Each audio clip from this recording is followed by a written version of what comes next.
No taper. The Fed is not tapering at this point. Let me walk you through this statement here. The Fed maintaining its purchases of mortgage-backed securities, $40 billion a month, $45 billion in treasuries. One big reason, they're worried about tightening financial conditions, and they're worried about fiscal policy as well. Let me walk you through perhaps the key line in here. Taking into the account of federal fiscal retrenchment, the committee sees the improvement in economic activity and labor market conditions since it began its asset purchase program a year ago is consistent with growing underlying strength in the broader economy.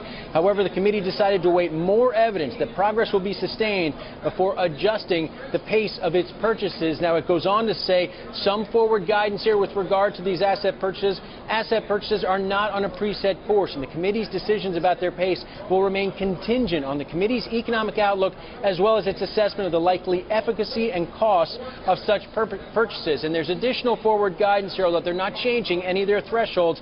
In determining how long to maintain a highly accommodative stance of monetary policy, the committee will also consider other information, including additional measures of labor market conditions, indicators of inflation pressures and inflation expectations, and readings on financial developments. When the committee decides to begin to remove policy accommodation, it will take a balanced approach consistent with its longer-run goals of maximum employment and inflation of 2%. And just getting back to the economy, they say economic activity has been expanding at a moderate pace. Goes on to say the committee sees the downside risks to the outlook for the economy and the labor market as having diminished on net since last fall, but the tightening of financial conditions observed in recent months, if sustained, could slow the pace of improvement in the economy and labor market.